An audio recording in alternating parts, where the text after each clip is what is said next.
Hello, this is Chris Lee of Southeastern 14, presented by Bearded Iris, here to bring you an SEC baseball recap from games of Sunday, April the 30th. Hey, it's May now. It's getting serious.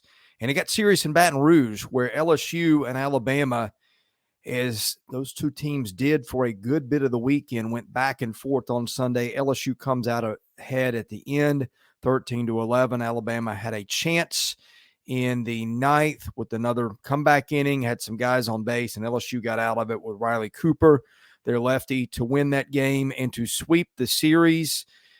It's what you would expect in this one. Home runs from both teams. Dylan Cruz hit his 13th. Jordan Thompson hit his 7th. Jared Jones hit his 14th. Paxton Kling hit his 4th for LSU. Tommy Seidel, Drew Williamson each hit bombs for Alabama. Cruz ends the game hitting .490. We've kind of tracked that path towards 500, which is just about impossible, but Dylan Cruz is going to make a run at it, and he goes 2 for 3 with 3 RBIs. Pitching, I guess, was a little bit of a story in this.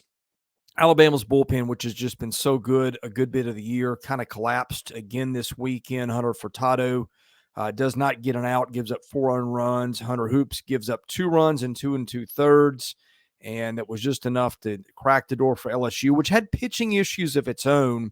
Christian Little, who the Tigers have tried as a closer, they've tried him as a third starter. Nothing seems to be working extremely well with any consistency. He goes 3 1/3, gives up 3 runs, walks 5. And Nate Ackenhusen, who's been maybe their best guy left out of the bullpen with the injuries the Tigers have had, he gives up 4 earned runs in an inning and a third. But this was a slugfest. LSU had just a little bit more ammunition at the end. LSU improves to 35-8, 15-5 in the league. Alabama at 9-12 in the SEC was 9-9 coming in. Had gotten to 500 for the first time all year in league play, but a road trip to Baton Rouge not good for the record, and so Alabama falls in this one. Still, I think probably a 2 seed if you did the field of 64 today. All right, in Nashville, where I was, Kentucky and Vandy had a wild one.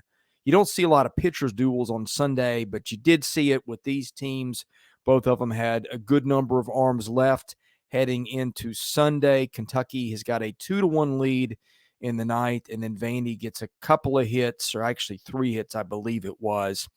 And Alan Espinal, Vandy's backup catcher, hits a walk-off single to win that one. Zach Lee for Kentucky was really good through 78 pitches. I think that was close to a career high.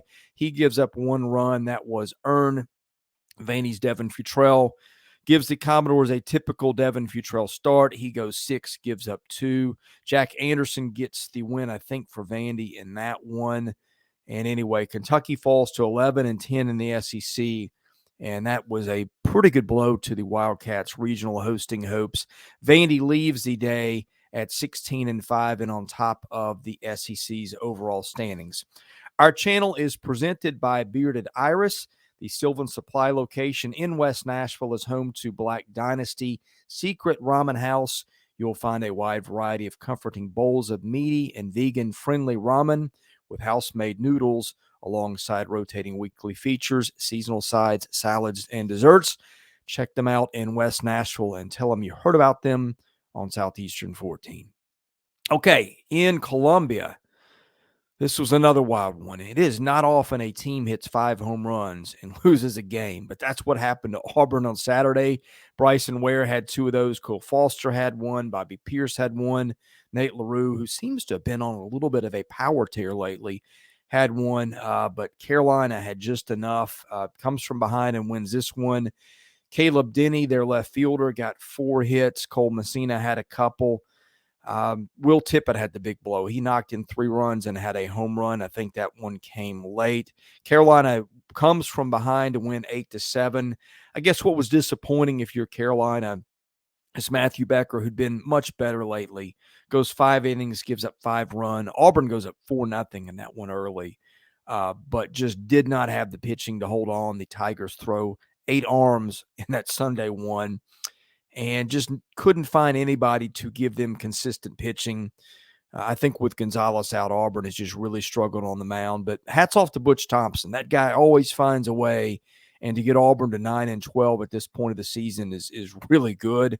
And again, Auburn takes the series 2 games out of 3, and I think would be in the NCAA tournament if it were picked today. We'll do some bracketology probably coming up Tuesday, maybe Monday if I get to it, but we will run down the Tigers and the Gamecocks and their positions in that. In Gainesville, Florida sweeps the series with an 8-7 win over Missouri. Logan Lunsford, who started for Missouri, gives up 3 earned in 5 innings. Jac Caglianone has, I guess, one of his better starts, I guess you'd say. He goes 3 innings, gives up 1 run, strikes out 5, walks 2, throws 62 pitches. Brandon Neely, their closer, who's been suspended, pitches a final 2 innings, does not give up any runs. In fact, I don't think, well, he gave up 1 base runner. So anyway, close that one out in what was a wild game for Florida. It seems like we've been saying this for a while, that the same guys hit home runs: Wyatt Langford, Caglianone, Cade Curlin. And for Missouri, the Tigers get 8 hits and take 3 walks, string that into 7 runs, but just not good enough. Missouri, after sweeping Tennessee to start the season in decisive fashion, has only gone 2-16 in the SEC since. Had really high hopes from Missouri, but I just don't think the Tigers have maybe got the pitching with some of the injuries to finish this off and get into the NCAA tournament. So anyway, Florida now at 14-7, still in the hunt for the SEC's overall lead. Georgia really needed to get 2 of 3 in Ole Miss and got 1 of 3. Had a chance late in this one, comes from behind. Ole Miss ends up winning 8-7, walks that one off. Jacob Gonzalez, Ethan Leger, and Peyton Chotney each hit home runs for the Rebels. Grayson Saunier, their star freshman, who I think has been pitching more out of the midweek, goes 6 innings, gives up 1 run. That was earned. Jack Doherty gets the win, even though the line was ugly. 5 earned runs in 3 innings.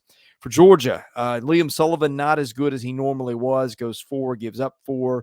Georgia also uses 8 pitchers, gets home runs from Ben Anderson and Charlie Condon.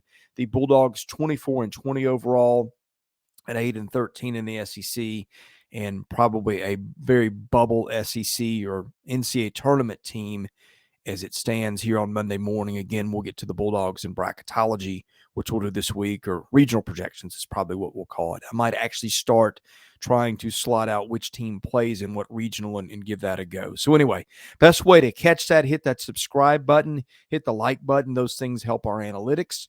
Thank you for watching Southeastern 14, presented by Bearded Iris. I'm Chris Lee. We'll see you again soon with more SEC baseball content.